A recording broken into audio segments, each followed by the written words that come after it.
चाहत फ़तेह अली खान साहब से आपका इंटरेक्शन हुआ सोशल मीडिया के थ्रू? उनकी पोस्ट पे मैंने कमेंट किया था फ़नी, और चाहत साहब फिर मेरे इनबॉक्स में आ गए थे। चाहत फ़तेह अली खान साहब को कैसे लगते थे आपको एज अ सिंगर? एक सिंगर तो नहीं कह सकते, वो एंटरटेनर कह सकते हैं आप। आपको लगा नहीं कि यार अगर मैं यहाँ जाऊंगी तो मेरा तो करियर डैमेज होगा? शायद बदोबदी के बाद शायद मुझे अकल आई कि मुझे ये चीज़ नहीं करनी चाहिए थी। फोन में ब्लॉक का ऑप्शन है, आप ब्लॉक करें। चाहत फ़तेह अली खान साहब की उम्र देखें और आपकी उम्र में मेरे ख्याल से there is a huge gap. वो 27 साल की और मैं 37 साल की हूँ। आपको नहीं पता कि कब कुछ भी हो जाए? अगर मुझे ये पता होता कि ये हो जाएगा तो मैं कभी भी ना करती। जब आपने सोचा इस बारे में कि मेरी क्या मजबूरी, तो क्या मजबूरी आपको समझ आई? कि ना समझी थी, और मजबूरी कोई नहीं थी मेरी। अच्छा, जो वीडियो वॉइस मैसेजेस मैंने सुने हैं उनमें उन्होंने एक वॉइस नोट उनका ये है कि अगर आपने रात पे रुकना हो तो आप रुक जाइएगा। जी बच्चों, किसी को साथ ना लेके आइएगा प्लीज, बड़ी मेहरबानी। कश्यप ने मेरे साथ होना है, क्योंकि मेरे पास है भी नहीं ना मोबाइल शोबाइल, तो शायद उसी के मोबाइल से कॉल करूंगी आगे इन ड्राइव वगैरह करवाने के लिए भी। अल्लाह ने आपको इतना नाम दे दिया माशाल्लाह, उसकी कदर करने कोई बात नहीं। 2-3 दिन के लिए भी क्यों बुलाया? मेरी नीयत तो यही थी ना कि वो बड़े हैं और हम इन्हें बाप की तरह समझ के एक इज्जत दे रहे, और हमारी नीयत में कोई आपने उनको ये बताया था कि मैं आपको अपने वालिद साहब की जगह रखती हूँ? उन्हें पता होना चाहिए था। जब वो आपके घर पे रुके 25 दिन, तो कैसा बिहेवियर था उनका? मेरी बहन ज़रा थोड़ा सा वॉशरूम में थी, तो चाहा साहब ने कहा कि मैं एक छोटी सी चुम्मी ले लूँ। जो और ख़वातीन थी जो कि उनके साथ एज अ मॉडल आई, उन्होंने आपको कहीं ना कहीं जो है वो कटाने की कोशिश की। मेरा जिस्म के पार्ट्स सब बहुत बड़े बड़े हैं, वजदान जो है उसके पास कुछ नहीं है। यार ये बंदा बहुत इज्जत के काबिल है, इसको मैंने टीवी पर देखा है या इसको मैंने काम करते हुए देखा, मैं इसको जानती हूँ। वहाँ से कोई मैसेजेस वगैरह आए? शाइस्ता, आप क्या चाह रही हैं कि मैं पॉडकास्ट छोड़ के चली जाऊँ? नहीं बिल्कुल नहीं। आप मैं चाह मुझे रही हूँ, चाह आप रही, आप बताएं, क्या अगर चाह आप रही? बात- मुझे लग तो यही रहा है कि आप, मुझे लग नहीं रहा कि आप चाह रही है कि मैं पॉडकास्ट को आगे कंटिन्यू करूँ। किस काम के लिए offers I? For modelling, for acting? Hero की गोद में बैठना है, आपको प्रिटेंड करना है, बहुत कुछ वाहियात सीन थे। अगर यहाँ पे कोई कहे ना कि मैं वर्जन हूँ तो वो झूठ होगा। इतनी भी हमारी ड्रामा इंडस्ट्री की हम बात करें, बहुत खूबसूरत और बहुत टैलेंटेड हीरोइंस भी हैं। ऐसी औलादें माँ ज़ाया करवा देती हैं।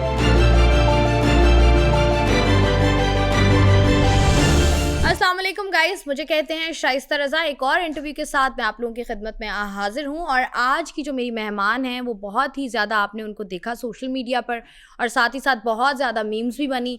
बदोबदी गर्ल इस वक्त हमारे साथ मौजूद है। नाम है इनका वजदान राव। इनको करते हैं वेलकम और इनसे पूछते हैं बहुत सारे सवालात। अस्सलाम वालेकुम। वालेकुम सलाम। कैसी हैं वजदान आप? मैं ठीक हूँ, आप कैसी हैं? अल्हम्दुलिल्लाह। सबसे पहले वजदान मुझे ये बताइएगा कि आप कहाँ रहती हैं? मैं लाहौर में रहती हूँ। लाहौर में रहती और हैं। आजकल मैं कराची में आई हुई हूँ। तो मुझे ये बताइएगा कि लाहौर में फैमिली के साथ? हाँ, अल्हम्दुलिल्लाह फैमिली के साथ हूँ। काम के सिलसिले में 10-15 मिनट की मुसाफत पे थोड़ा सा दूर रहती हूँ, बट उनके साथ अटैच हूँ। जब मतलब आप अलग रह रहे हो? हाँ, मैं अपनी बहन के साथ रह रही हूँ। बहन के साथ रह रहे हो। अच्छा, मुझे बताओ कि ये जो सारा सिलसिला शुरू हुआ है चाहत फ़तेह अली खान वाला, उससे पहले भी आप इसी इंडस्ट्री में थी या that was the first one?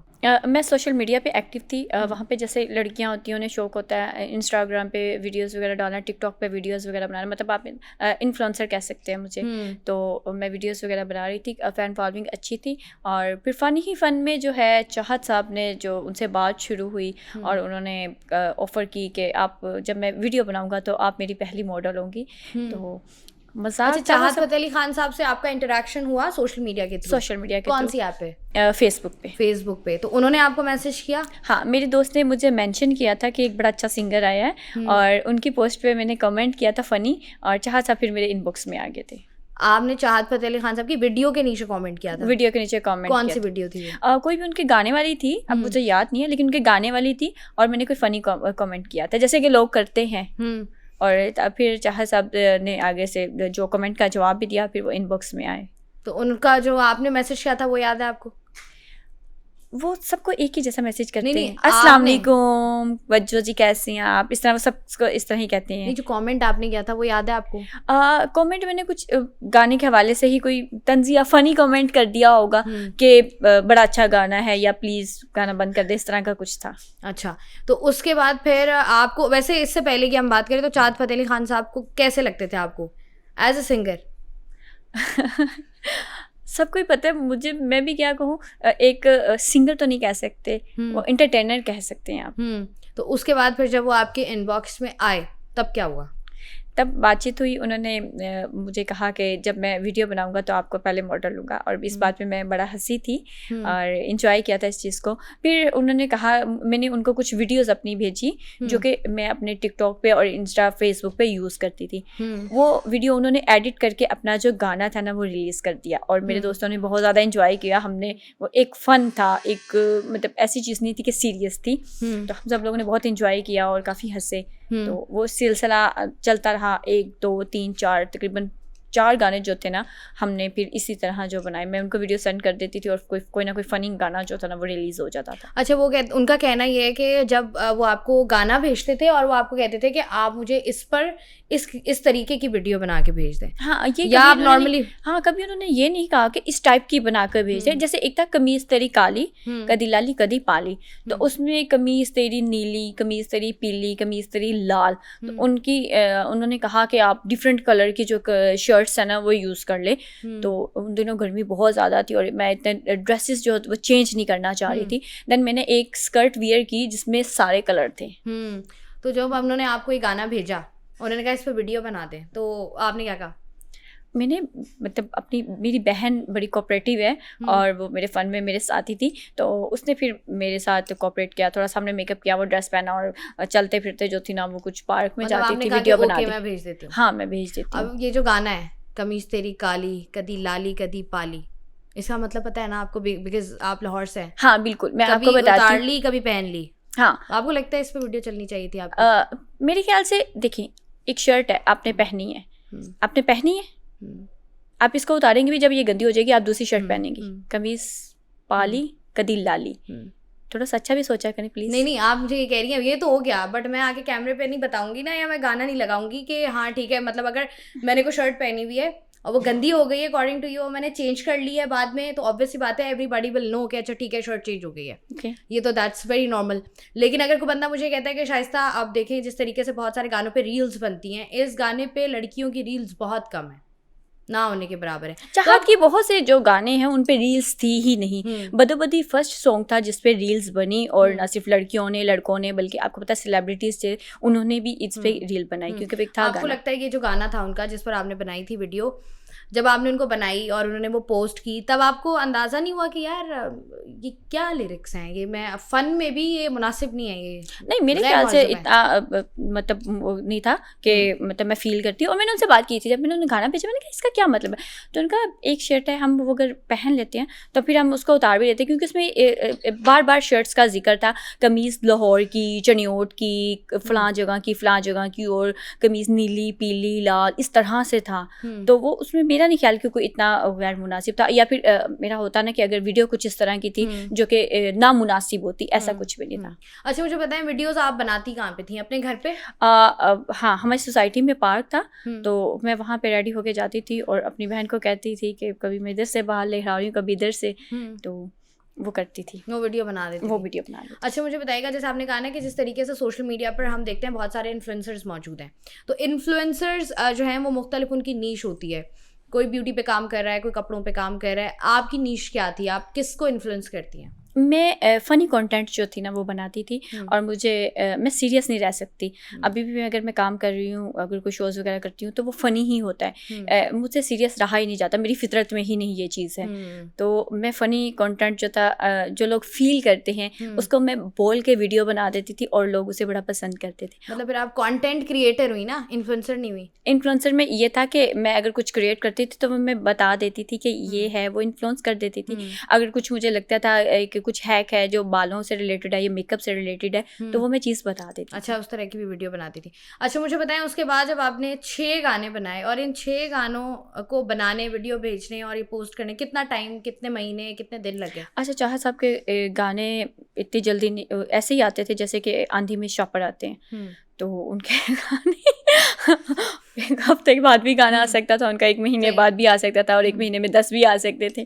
तो उन्होंने इकट्ठे आपको 6 गाने भेज दिए? नहीं, ऐसा नहीं था। कभी 2 माह बाद कोई आ जाता था, बच्चों जी गाना नहीं आ गया तो वीडियो भेज दें, इस तरह करते करते मतलब कि 1-1.5 साल में जो था ना वो जो 4 गाने थे वो जब वो बाहर लंदन में थे, मैंने वीडियो उन्हें सेंड की और वो एडिट होके गाने की शक्ल में रिलीज़ हुई। फिर मैं जब वो पाकिस्तान में आए तो फिर मेरे दिल दी टल्ली जो था वो वो हमने एक पार्क में, हमारी सोसाइटी के पार्क में था, वहाँ पे हमने उसको जो था ना शूट किया और वो हमने जो था ना किया। उसमें चाहत साहब खुद भी थे? चाहत साहब खुद ही थे और वो तकरीबन पैटर्न इसी का था, बद्दोबद्दी जैसा ही था। मुझे कुछ पता नहीं था कि क्या करना है क्या नहीं करना, मुझे डांस नहीं आता।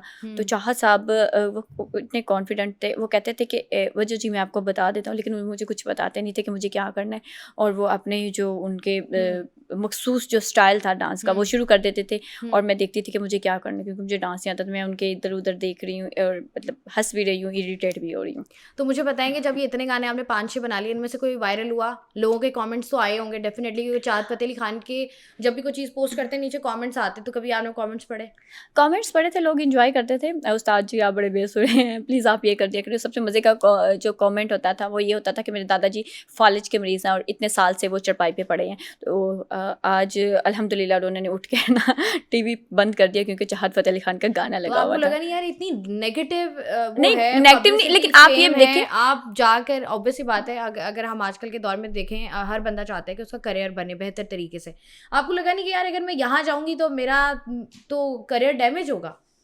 अच्छा, मेरा कभी भी इरादा नहीं था कि मैं इस इंडस्ट्री में आऊँ, तो मैं सिर्फ इंजॉय कर रही थी इस चीज़ को लेके। मुझे बहुत बाद में अकल आई, शायद बदोबदी के बाद शायद मुझे अकल आई कि मुझे ये चीज़ नहीं करनी चाहिए थी जो मेरी वजह से शोहरत बना। तो अब मुझे लगता है कि कहीं ना कहीं मैंने गलती की है। तो ये 1.5 साल के अरसे में जिस तरीके से हम चाहत फ़तेह अली खान साहब की नेचर को देखते हैं, हर बंदा वाकिफ़ है उनकी नेचर से, और बहुत सारे ऐसे लोग जो कि उनके साथ कहीं ना कहीं एसोसिएटेड हैं, इंटरव्यूज़ वगैरह लिए हैं, उनको पता है। तो इस 1.5 साल के अरसे में कहीं आपको फील नहीं हुआ कि यार आप कहीं ना कहीं अनकंफर्टेबल हो रहे हो, या कोई प्रॉब्लम हो रही है, या कोई प्रॉब्लमेटिक बात कर दी है उन्होंने? हाँ, इस पे मैं बात कर चुकी हूँ। पहले मैं नहीं करना चाहती थी, लेकिन मैंने जब देखा कि कुछ लेडीज़ ने बात की है कि चाहत के साथ वो अनकंफर्टेबल फ़ील करती हैं। चाहत साहब शोज़ के दौरान, मतलब इंटरव्यूज़ के बाद भी जो है वो एंकर को अनकंफर्टेबल करते हैं। तो देन मुझे लगा कि मुझे इस पे बात करनी चाहिए। कुछ वॉइस मैसेज थे, मैं बदोबदी नहीं करना चाह रही थी। और जब इन्होंने मुझे ऑफ़र की तो मैंने बड़े ही मुनासिब अल्फाज में जो था ना, मैंने बहाना किया कि जिस दिन की डेट थी जब मुझे जाना था इनकी तरफ शूट के लिए, तो मैंने कहा कि मुझे मेरी फैमिली आ गई है, ये हो गया वो हो गया। मैंने इस तरह ड्रामा किया कि शायद ये किसी और लड़की से बात कर लेंगे, कोई और मॉडल ले लेंगे।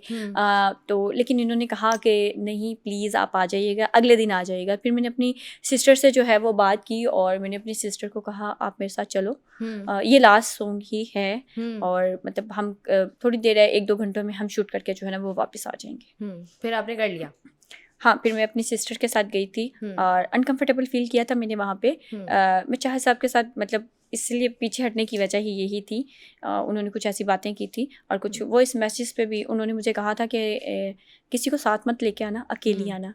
तो ये चीज़ ठीक नहीं थी मेरे लिए। मतलब लड़की है, औरत को तो कहते हैं कि फ़ौरन अलार्म बजता है, ऐसा ही। तो मुझे लगा ये एक नामुनासिब बात है। जब आप काम कर रहे हो, आपके साथ एक बंदा आए या 10 बंदे आए, आपको कोई इशू नहीं होना चाहिए क्योंकि आपने अपने काम पे फोकस करना है। लेकिन जब ये उन्होंने कहा तो फिर मैंने उन्हें कहा कि मैं अपनी बहन को लेके आ रही हूँ, वो गाना शूट कर देगी हमारे साथ, हमारी हेल्प कर देगी। जब उन्हें लगा कि हाँ मैं उसके बगैर नहीं आऊँगी, तो देन उन्होंने कहा चलें ठीक है, ओके, कोई बात नहीं, आपने कह दिया है तो ले आए। बट उनका इरादा यही था कि मैं अकेली आऊँ। तो जब आपको लगा, जब उन्होंने आपको मैसेज किया कि आप अकेली आ जाएं, तो आपको लगा नहीं कि यार बस ठीक है, अब पीछे हट जाना चाहिए? फोन में ब्लॉक का ऑप्शन है, आप ब्लॉक करें। मुझे आप जिस तरीके से बता रही हैं, इन्फ्लुएंसर हैं, आप वीडियो बनाएं, आप बोलें कि भाई ये है और ये बंदा मुझे ये कह रहा है, दैट्स इट। एक्चुअली वो इतने बड़े हैं तो मैं उनकी इज़्ज़त ही कर रही थी और आज तक भी करती हूँ मैं उनकी इज़्ज़त। तो मैं चाह रही थी कि मैं कुछ इस तरह ना कहूँ कि उनकी औलाद अगर देखे तो उससे शर्मिंदगी हो। अगर अल्लाह ताला ने उनको उम्र के हिस्से में इज़्ज़त दे दी है तो मैं किसी की इज़्ज़त ख़राब मत करूँ। बट और मैंने अपनी सिस्टर से रिक्वेस्ट ही इसीलिए की थी, चलो एक फ़नी गाना है, कर लेते हैं, क्योंकि उनको ज़रूरत थी। अगर उनके पास कोई और मॉडल होती है, वो किसी और को चाहते तो मेरे इनकार पे जब मैंने बहाना किया था तो वो किसी और को बुला सकते थे। लेकिन जब उन्होंने कहा, मैंने कहा चलो कोई बात नहीं, इतने टाइम से कर रही हूँ तो एक और गाना जो है वो कर लेती हूँ। बट मैं अपनी सिस्टर को इसलिए लेके गई थी सेफ साइड के तौर पर। और अगर जिस तरीके से आप बता रही हैं, एक तो ऑब्वियस ही बात है, चाहत फ़तेह अली खान साहब की उम्र देखें और आपकी उम्र में मेरे ख्याल से there is a huge gap. Chahat साहब कहते हैं कि वो 27 साल की और मैं 37 साल की हूँ। अच्छा जी। तो वैसे आपकी एज ब्रैकेट बता दें, क्योंकि एज तो ख़वातीन की पूछते नहीं है। मैंने भी आपकी नहीं पूछी है तो आप ही मत नहीं, पूछिए। मैं एज ब्रैकेट बता दे फ्रॉम 15 to 20, 21 to 25, मैं ये बोल रही हूँ।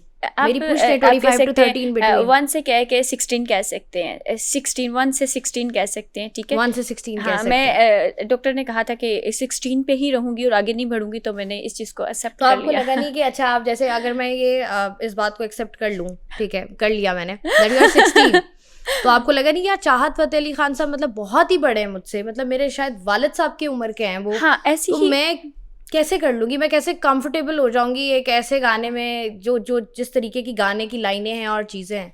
अच्छा, मैं आपको मज़े की बात बताऊं कि जब ये गाना चल रहा था तब मुझे उसके बोल्स का भी कुछ नहीं पता था। जो वक्ती तौर पे बोल थे मैं वो बोल रही थी। जब मेरे ये गाना वायरल हुआ, इंडियंस जो लोग थे वो आए मेरी इंस्टा की पोस्ट पे, तो जब उन्होंने कहना शुरू कर दिया बद्दो बद्दी बद्दो बद्दी, आए हाय ओए होए, तो मुझे लगा ये क्या कह रही हैं, मतलब मुझे समझ नहीं आया ये लोग क्या चाह रहे हैं। गाना वायरल होने के बाद जाके मैंने देखा कि मेरे गाने के बोल ये थे। क्या बोलते जो आपको लगा कि यार ये आए हाय ओए होए कहा जा रहा था, और मुझे तो आए हाय ओए होए तो बहुत नॉर्मल मतलब है, लाली पाली से तो बहुत नॉर्मल है। बद्दो बद्दी मतलब मैं आपको ये कह रही हूँ कि मुझे लिरिक्स याद ही नहीं थे कि मेरे गाने के क्या हैं। जब कमेंट्स आए बद्दो बद्दी गर्ल के नाम से, बद्दो बद्दी कहना शुरू कर दिया, आए हाय ओए होए, तो देन मैंने दोबारा जाके गाना देखा, और मैंने सिर्फ एक बार में नहीं गाना देखा, मुझ में इतना हौसला नहीं था कि मैं एक ही बार में पूरा गाना देख सकूं। मैंने एक थोड़ा सा देखती थी बंद, फिर उसके बाद थोड़ा सा देखती थी बंद, और उसके बाद फिर थोड़ा सा, मतलब मेरा खुद का हौसला था, और मैं लोगों को सैल्यूट पेश करूंगी जिन्होंने एक ही बार में पूरा गाना सुना। इस बात पे कि आपकी हिम्मत नहीं हुई गाना देखने की, लेकिन आपने वीडियो पूरी हाँ, करी। मैंने आप लोगों पे जुल्म जरूर किया, मैं ये आज कबूल करती हूँ। हम पर तो चले, वो जो किया है वो तो काबिले माफ़ी है, जो खुद पे किया है वो काबिले माफ़ी है। मतलब जिस तरीके से हम देखें, जैसे मैं आपसे पहले बात करी थी, क्योंकि बड़ा इंपॉर्टेंट होता है कि आपका जो एज गैप है, और जिस तरीके से मैं पहले भी बात करी थी कि आपकी वालिद साहब की उम्र के, तो ऑब्वियसली आपकी फैमिली भी है, उन्होंने नहीं कहा कि ये क्या है, ये नहीं करो, या ऑब्वियसली क्योंकि आपको नहीं पता कि कब कुछ भी हो जाए। अच्छा, मुझे इस चीज़ का बिल्कुल भी आइडिया नहीं था कब कुछ भी हो जाए। अगर मुझे ये पता होता कि ये हो जाएगा तो मैं कभी भी ना करती, मेरे वहमो गुमान में भी नहीं था। जैसे 5 गाने थे, वो थोड़ा बहुत जो सर्कल था मेरा, मेरे दोस्त एंजॉय कर रहे थे, थोड़ा बहुत उनका था, वो चीज़ एंजॉय हो रही थी। तो लेकिन जब लगा कि बस ये एंजॉयमेंट है 10 लोगों के बीच में, 10 लोगों के बीच है, वो एंजॉय कर रहे हैं, एक चीज सोशल मीडिया पर लग गई तो लग गई। अब वो 10 ये बात मुझे तब पता चली जब गाना वायरल हो गया, और तब मेरे होश जो थे वो सारे उड़ गए।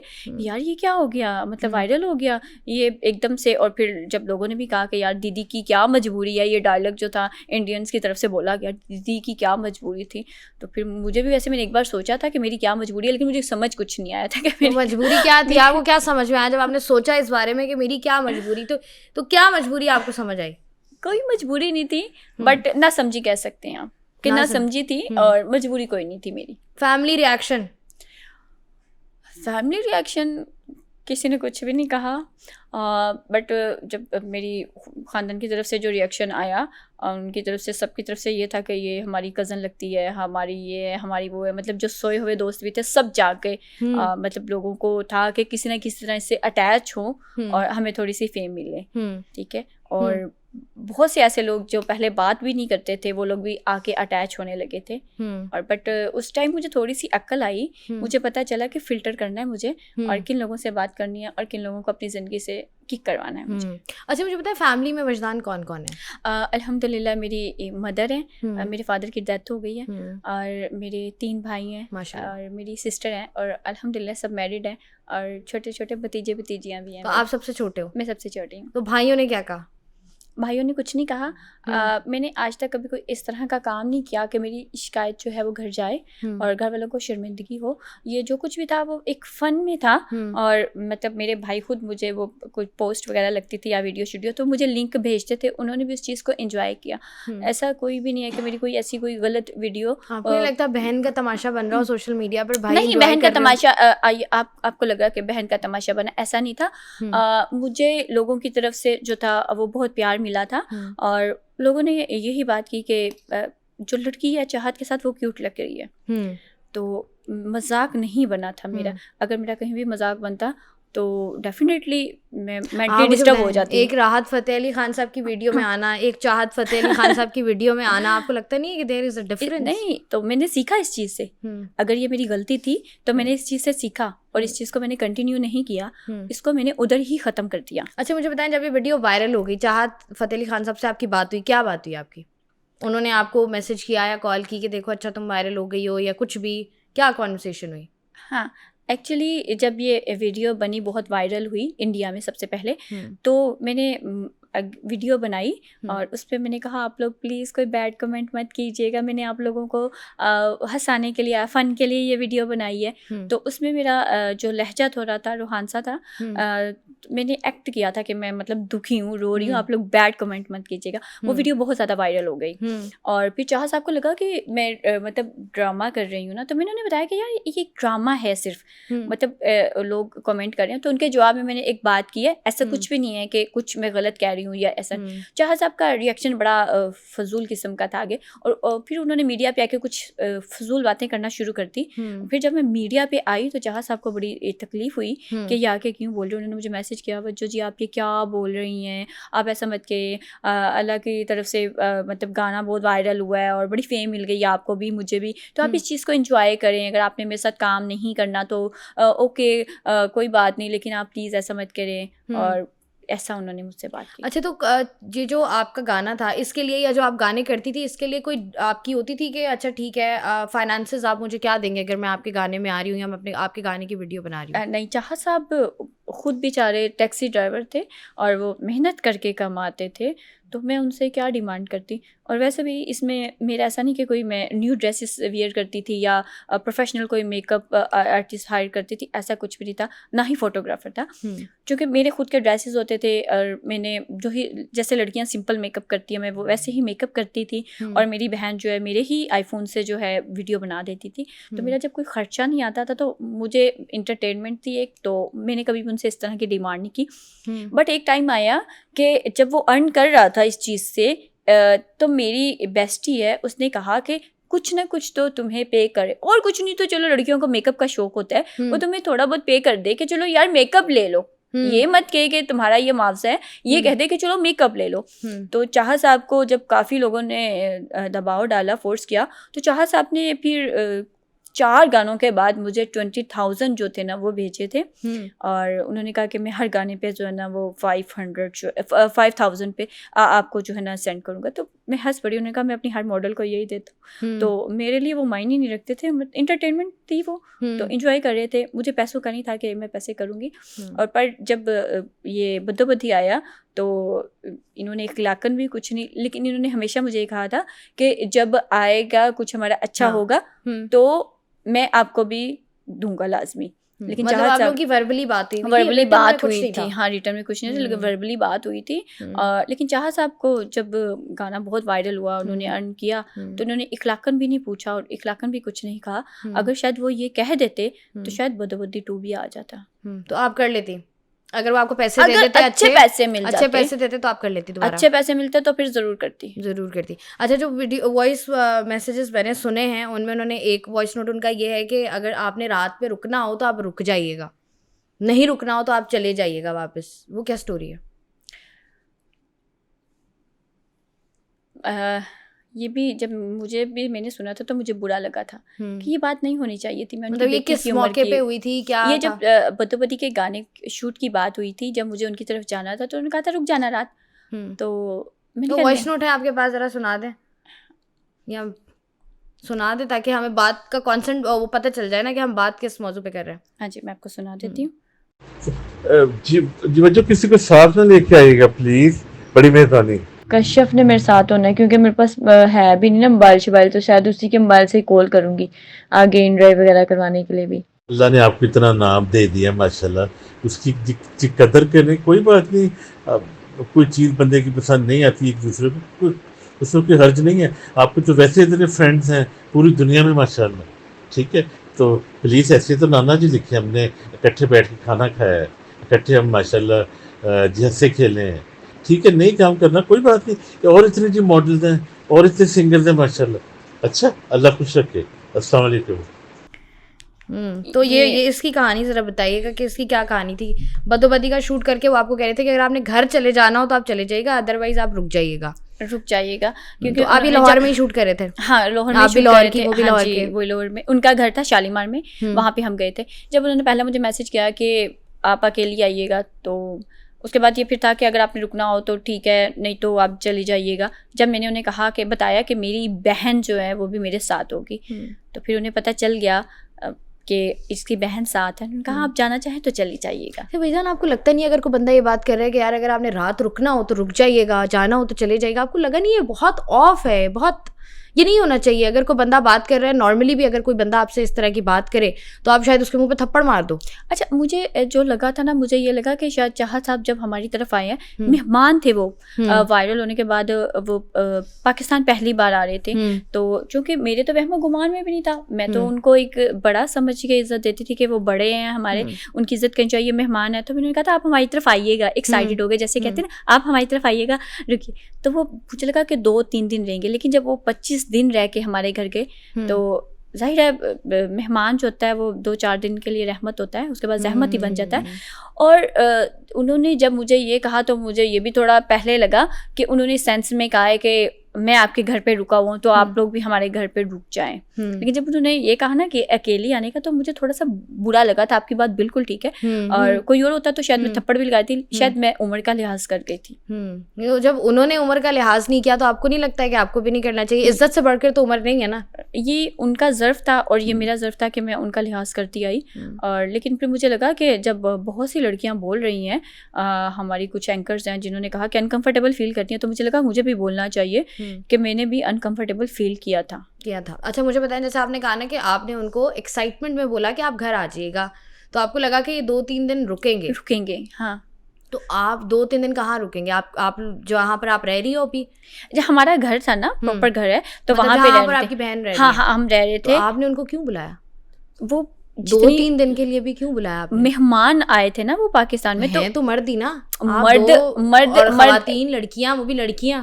मर्द अगर वो हैं तो क्या मतलब हर मर्द से किसी से बात नहीं की जा सकती? वो कोई यंग मैन तो थे नहीं, माशाल्लाह 65 साल के वो हैं। तो अगर एक बात खोले 65 साल के बच्चों के बुजुर्गों के 2 बच्चे हो रहे हैं, वो हो रहे होंगे, लेकिन हम जो मेरी नीयत तो यही थी ना कि वो बड़े हैं और हम इन्हें बाप की तरह समझ के एक इज्जत दे रहे, और हमारी नीयत में कोई आपने उनको ये बताया था कि मैं आपको अपने वालिद साहब की जगह रखती हूं? उन्हें पता होना चाहिए था, और उनको पता है। जब मेरी तरफ से कोई ऐसी बात हुई, कोई ऐसा मैसेज नहीं था, कुछ था नहीं, तो मतलब फन करते थे हम। उनको पता था नहीं, उनको पता था या नहीं पता था? आपने उनको बताया था कि देखें चाचा साहब, आपको ना मैं वालिद वाली इज्जत देती हूँ, जो मैं अपने वालिद साहब को इज्जत देती थी ना, मैं आपको वो इज्जत देती हूँ, और उस रिश्ते से मैं आपको कह रही हूँ कि आप आएं। ये तो किसी अंधे को भी, ये किसी अंधे को भी पता था कि वो इतने बड़े हैं, मतलब कि लोग आ रहे हैं, उनके फैंस मिलने के लिए आ रहे हैं, हमारी फैमिली के लोग भी आ रहे हैं, हमारी सोसाइटी से लोग भी उन्हें मिलने के लिए आ रहे हैं। तो मतलब वो एक सेलिब्रिटी की तरह हमने उन्हें प्रोटोकॉल दिया और उन्हें इन्वाइट किया, बस। इससे ज़्यादा कोई हमारी उनके साथ कोई ऐसी रिश्तेदारी भी नहीं थी, या ना ही हमने कोई आगे बनानी थी। तो मतलब वो आपके घर कितने दिन? 25 दिन वो रुक के गए आपके घर में? एक्चुअली उनका लाहौर में जो घर था अपना, लेकिन उन्होंने जो अपने किराएदार थे उनको नोटिस नहीं दिया, अपना घर खाली नहीं करवाया। ये बात मुझे बहुत बाद में पता चली, और अगर मुझे पहले पता होती तो शायद मैं कह रही थी। फिर हमारी तरफ से वो अपने किसी दोस्त की तरफ चले गए। तो आपने जब उनको 25 दिन वो आप लोगों के घर पे रुके, तो क्या हुआ फिर? कुछ भी नहीं, हमने उस दौरान एक गाना शूट किया था, और उनके इंटरव्यूज से पहले वो आपको कह चुके हैं कि अगर आप रुकना चाहें तो आप नहीं। ये बात मैं आपको थोड़ा सा एक्सप्लेन कर दूं। ये बात उन्होंने तब कही जब वो अपने घर पे शिफ्ट हो चुके थे, बदोबदी के शूट और आपके घर में रुकने के बाद जब वो पाकिस्तान में आए, वो हमारी तरफ रुके, उसके बाद वो अपने घर पे शिफ्ट हो गए। जब वो अपने घर पे शिफ्ट हो गए तो तब बदोबदी जो था वो शूट हुआ। ओके, ठीक है। तो मुझे बताइएगा कि जब वो आपके घर पे रुके 25 दिन, तो कैसा बिहेवियर था उनका? अच्छे थे। पहले तो मुझे लगता है ये बात ही बहुत गलत है। नहीं, इतनी भी गलत नहीं है जितना आप समझ रही हैं। बहुत ज्यादा गलत है। आप समझती हैं तो समझती रहे, मैं समझ ये आपकी थिंकिंग है ना? मैं समझ रही हूँ डेफिनेटली। आप बोलें। अच्छे थे, जब स्टार्ट में आए थे बहुत अच्छे इंसान थे और उन्हें उठने बैठने का पता था, इज्जत कैसे करनी है उन्हें पता था।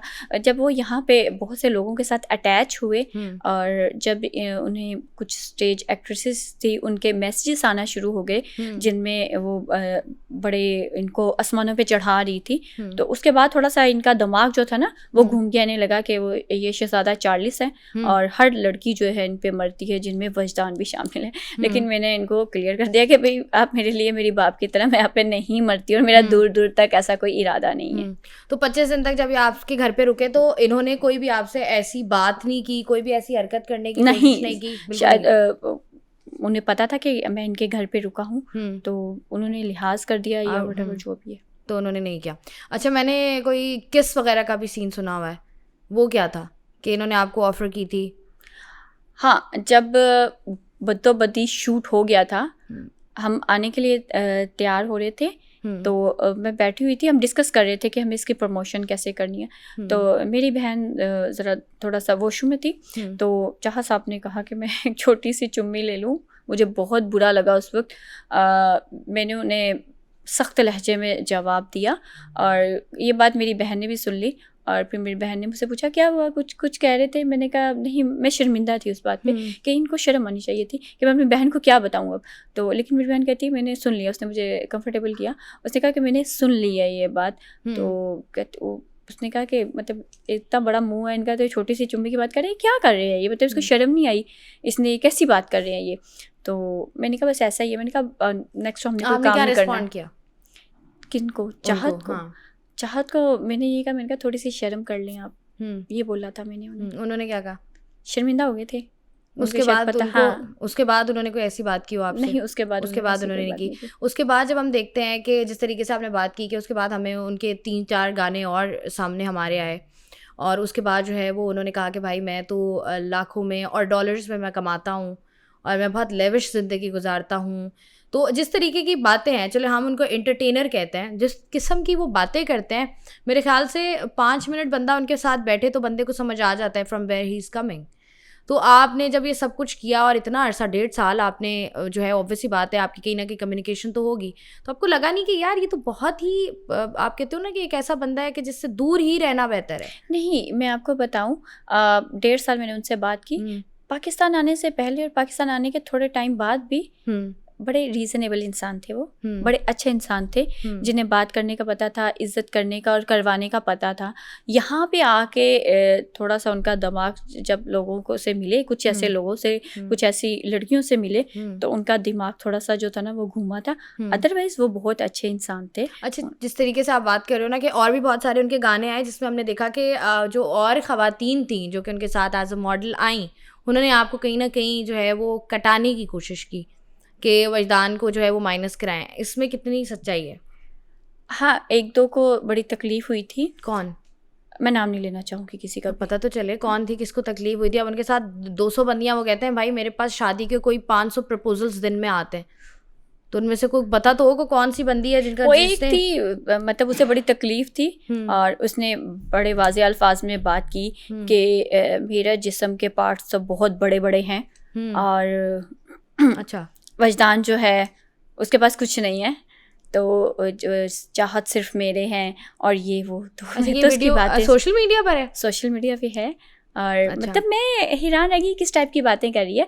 तुम्हें फेम चाहिए तो तुम अपना, मतलब जैसे हमारा एक गाना आया और वो हो गया हिट, क्लिक, तो तुम भी कुछ काम करो, तुम भी क्लिक हो जाओगे, तुम्हें फेम मिल जाएगी। मैं किसी पे कीचड़ नहीं उछालना चाहती थी। अगर उसे लगा कि मुझ पे कीचड़ उछाल के उसे फेम मिलती है तो वो कर ले, मुझे कोई फ़र्क नहीं पड़ता। आपने जवाब दिया उसको? नहीं, मैं बिल्कुल भी जवाब नहीं दूंगी। मैं उसको इस काबिल ही नहीं समझती कि मैं जवाब दूंगी। मतलब आपने बिल्कुल खामोशी, जब वो आपके सामने वीडियो आई तो आपने देखा नहीं कि बहुत ज़्यादा पर्सनल हो रहा है यार, इसको तो मैं नहीं, मैं क्यों जवाब दूँ? मेरा लेवल ही नहीं है कि मैं उसको जवाब दूँ। मैं उसको इस काबिल ही नहीं समझती कि मैं जवाब दूँ। वो तो यही चाहती है कि मैं करूँ, लेकिन वो इस काबिल तो हो कि मैं उसको जवाब दूँ। तो आपने कहा कि no response is also a response. Exactly, मतलब उसको लगता है कि चाहत उसका तो उसी का ही है, चाहत सिर्फ उसी का है। लोग चाहत फतेह अली खान साहब पे लड़ रहे हैं। वो चाहत अपनी बीवियों का और उसी का है, बंदी का। बीवियों का मतलब वो तो कहते हैं मैं सिंगल हूँ।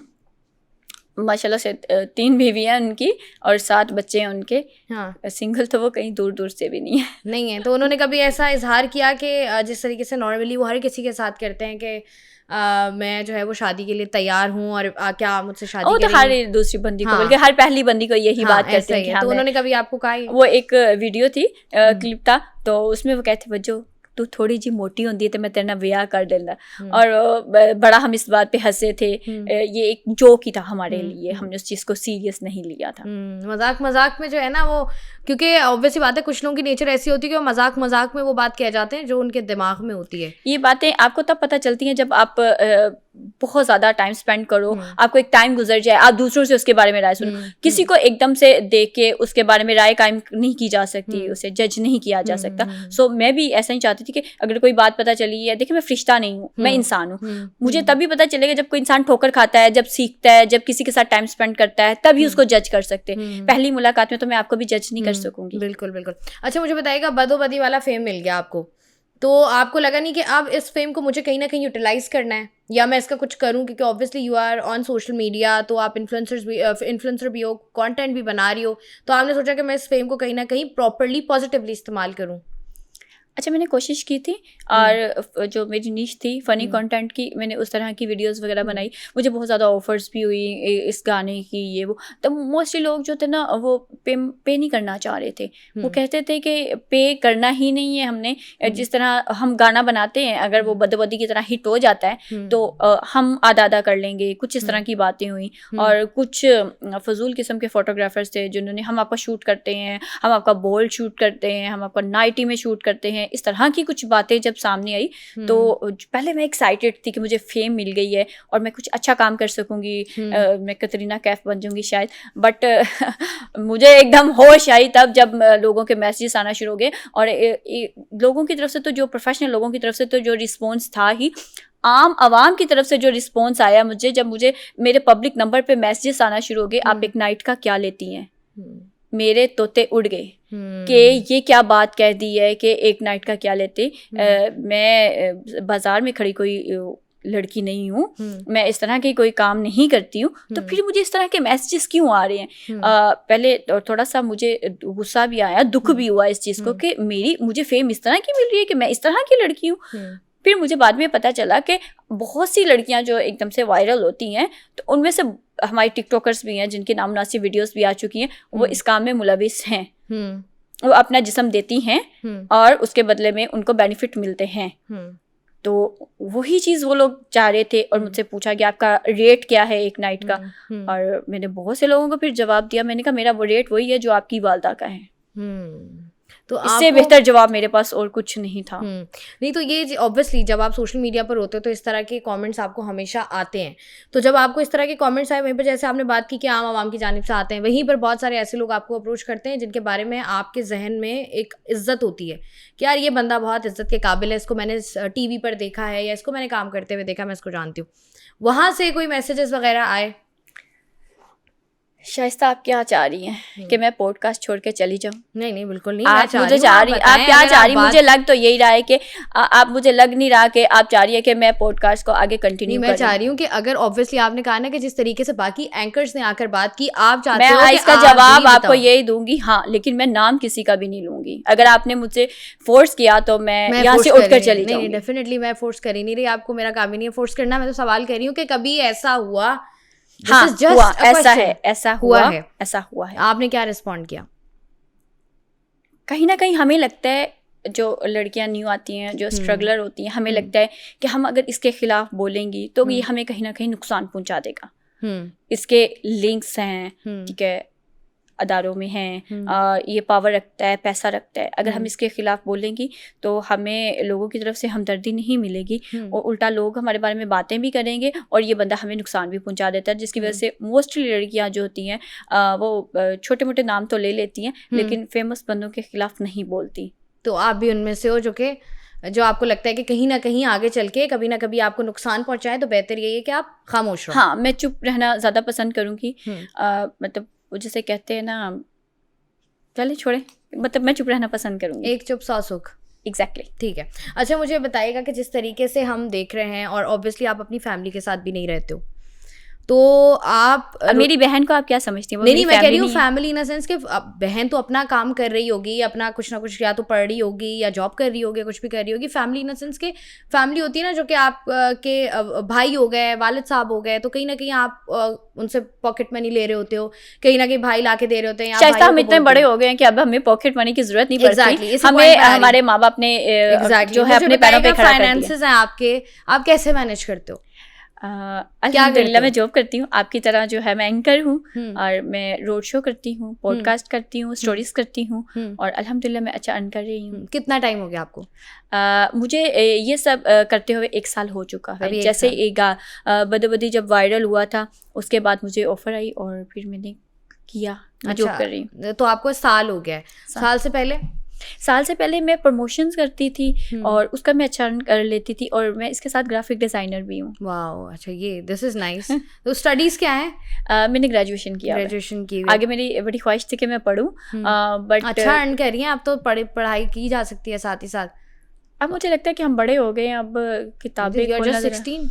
ओह माय गॉड, मैं भूल गई थी, I am sorry. You are just 16, आप कर सकती हैं अगर आप पढ़ना चाहें तो। हाँ, हो सकता है कि आने वाले दिनों में आप सुने मुझे किताब पकड़ते हुए देखें, तो पिक्चर्स आ रही हूँ आपकी किताब वगैरह के साथ। तो ये बताइएगा कि जिस तरीके से हम बात करें दोस्तों की, डेफिनेटली आपके दोस्त वगैरह होते हैं, तो आपके जो दोस्त हैं किस तरह के दोस्त हैं, कहाँ से उनका ताल्लुक है, मतलब कौन सी फील्ड से ताल्लुक है उनका? मेरे दोस्त हर फील्ड से ही हैं और मेरे जितने भी फ्रेंड्स हैं वो सब मेरे से बड़े हैं, मैच्योर हैं, जो कि मुझे अच्छी नसीहत करते हैं। ऐसे जैसे लोंडे लपाड़े होते हैं छोटी एज के, वैसे ऐसे मैं दोस्त नहीं रखती हूँ क्योंकि इनको खुद भी अकल नहीं होती। हाँ, खुद भी अकल नहीं होती। मैं खुद को भी समझती हूँ कि मुझे खुद को भी इतनी कोई ज़्यादा अकल नहीं है, कहीं ना कहीं मैं गलती कर देती हूँ। लेकिन जब आप अपने से थोड़े से मैच्योर दोस्त रखते हैं तो आपको समझाते हैं, आपको अकल की बात बताते हैं। तो मेरे दोस्त हर फील्ड में हैं, डॉक्टर्स भी हैं, वकील भी हैं, अच्छे बिजनेसमैन भी हैं, हर फील्ड से हैं मेरे दोस्त। शहजादी राय इज योर फ्रेंड? या शहजादी राय पारस इज योर फ्रेंड? जी, मेरी दोस्त है वो। तो वो मुझे बताइएगा उनसे क्या नसीहत लेती हैं आप? शहजादी राय अपनी कम्युनिटी के लिए बहुत अच्छा काम कर रही है, ठीक है। पारस की एक अपनी नीश है, उसका मैं उस पर बात भी नहीं करूँगी, लेकिन शहजादी राय जिस तरह से काम कर रही है अपनी कम्युनिटी के लिए, आई विश कि उनको वो राइट्स मिलने चाहिए जो उनका हक है। अच्छा, मुझे बताएंगे अगर एंटरटेनमेंट इंडस्ट्री में आने, ऑब्वियसली बात है, हर इंसान की ख्वाहिश होती है कि किसी ना किसी तरीके से या आपको अगर काम मिल रहा है, और आजकल यही इमेज बनी हुई है कि एंटरटेनमेंट इंडस्ट्री एक ऐसी इंडस्ट्री है कि काम जो है वो एक तो शॉर्टकट है कि आपको पैसे ज़्यादा मिलते हैं। तो अगर एंटरटेनमेंट इंडस्ट्री में आने की कभी कोशिश की आपने? मैं वेट कर रही थी कि कोई अच्छी ऑफ़र आए, लेकिन ऑफ़र के साथ जो डिमांड्स आती हैं उसने तो मुझे बहुत डिसहार्ट कर दिया। और फिर मुझे लगा कि नहीं, अगर मेरी रोटी चल रही है एक जॉब से तो मेरे लिए वही बेहतर है। तो आप जिस तरीके से ऑफ़र्स आई, किस काम के लिए offers I? For modelling, for acting, modelling, ये सब ऑफर्स थी। फ़ोटोशूट्स का बारे में कहा गया, एक वेब सीरीज़ थी इंडियन की तरफ से, लेकिन वो इतनी बेहुदा कहा गई ड्रेसिंग के हवाले से और जिस तरह के सीन्स थे। मैंने खुल के उनको कहा कि मुझे सब कुछ बताइए, ठीक है, जिस टाइप के आपके होते हैं। और फिर उन्होंने कहा कि जी आपको हीरो की गोद में बैठना है, आपको प्रिटेंड करना है। तो मेरे लिए तो ये सब नाकाबिले बर्दाश्त था। प्रिटेंड क्या करना है? बहुत कुछ वाहियात सीन थे। तो क्या उन्होंने आपको स्टोरी लाइन क्या दी? कोई स्टोरी लाइन थी या उन्होंने बस कहा? मतलब वाहियात ही थी। एक कोई पुलिस ऑफिसर थी और उसने ट्रैप करना था और उसने मतलब लोगों में घुसना था और मतलब अपने आप को बड़ा सेक्सी बना के घुसना था उनकी लाइन में। तो ये बड़े ही फजूल किस्म की थी। जब मैंने ड्रेसिंग सुनी कि ड्रेसिंग किस तरह की होगी, सीन्स किस तरह के होंगे। शी की बात तो नहीं कर रही है? एक इंडियन सीरीज आई थी शी, उसी की स्टोरी है ये। इसी तरह टाइप की थी कुछ, और बड़े ही बेहुदा किस्म के थे, डायलॉग भी और किसिंग विसिंग के सीन भी थे। तो मुझे तो बिल्कुल भी नहीं लगा कि मुझे ये सब करना चाहिए। पैसों की बात नहीं की आपने? कि पैसे जो थे पाकिस्तानी 65 लाख थे। तो आपने अभी कहा ना कि अगर मुझे चाहत फ़तेह अली खान साहब अच्छे पैसे देते तो मैं बदोबदी 2 भी कर लेती। अच्छा, आपने उसमें मेरी ड्रेसिंग देखी बदोबदी 1 में? ड्रेसिंग जो थी मेरी बड़ी अच्छी थी और वो गाना इस तरह का था कि आप अपने बच्चों को दिखाते हुए शर्मिंदा नहीं होंगे। उसमें ड्रेसिंग बड़ी खूबसूरत थी, बाल क्यूट थे, कोई इस तरह का स्टेप भी नहीं था। बच्चों में ज़्यादा मकबूल हुआ। बच्चे अपने जो है वालिदैन जो है अपने बच्चों को दिखा रहे हैं और बच्चे भी इंजॉय कर रहे हैं। अभी चाहत फ़तेह अली खान साहब आपके बाल भी पकड़ रहे हैं। वो इतने ज़्यादा तो नहीं, ऐसे उन्होंने हल्का सा किया, ठीक है। तो वो इतना ऐसा नहीं था कि पसंद आया नंग वो। धंग जो चीजें थी ना वो उसमें नहीं था ऐसा कुछ भी। जैसे कि अब उनकी वीडियोस में नंग धड़ंग गाना शुरू हो गया, बदोबदी में ऐसा कुछ भी नहीं था, जिसकी वजह से आज भी फैमिलीज जो है वो मुझे मिलती हैं और उनके बच्चे ज्यादा पहचानते हैं, कहते हैं बदोबदी है ये तो अच्छा लगता है। तो ये बताएं, बैक टू द स्टोरी के एंटरटेनमेंट इंडस्ट्री की बात करें, ड्रामा ऑफर हुआ कभी? ड्रामे की ऑफर नहीं हुई कभी, नहीं हुई। हुई। कभी किसी ने कुछ कहा हो आपको कि आपको, जैसे आपने कहा ना कि अगर ऑफ़र हो रही है तो उसके साथ बहुत सारी चीज़ें आती थी, बहुत सारी और डिमांड्स आती थी, पहले तो ये बताएं डिमांड्स क्या आती थी? डिमांड्स आपको पता है कि आप इस फील्ड में हैं, डिमांड्स तो यही आएगी कि अगर आपको काम चाहिए, फेम चाहिए, आपको फेमस हो जाएंगी, आपको पैसा मिल जाएगा, आप बड़ी हीरोइन बन जाएंगी, आपको इसके लिए प्रोड्यूसर के साथ सोना पड़ेगा, डायरेक्टर के साथ सोना पड़ेगा, फलां के साथ रात गुजारनी पड़ेगी, ऐसी ऑफर्स होती है जो तो हमारी इंडस्ट्री में देखें ना कितनी बड़ी बड़ी सेलिब्रिटीज़ हैं, बहुत बड़े बड़े नाम हैं और बहुत अच्छा काम भी कर रही हैं वो।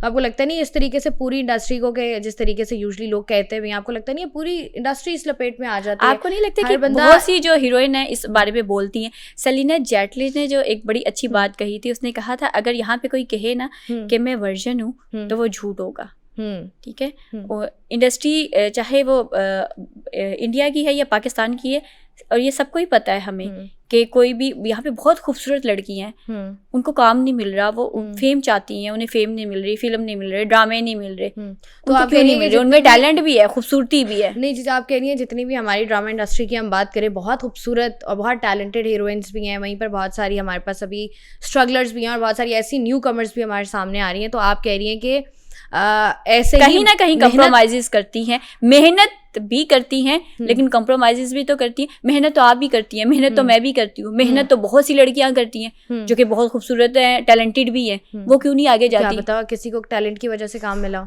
टैलेंट तो आप में भी है, आप क्यों नहीं आगे? गई नहीं ना एंटरटेनमेंट में, मैं तो कभी गई नहीं। मैं भी, मुझे भी टैलेंट है, बहुत सी लड़कियों में टैलेंट है। Acting is not my niche, acting मुझे कभी भी नहीं आई। बहुत सी लड़कियों में टैलेंट है, वो क्यों नहीं आगे आ सकती? मुझे बताइए, कंप्रोमाइज नहीं करती है बहुत सी लड़कियां।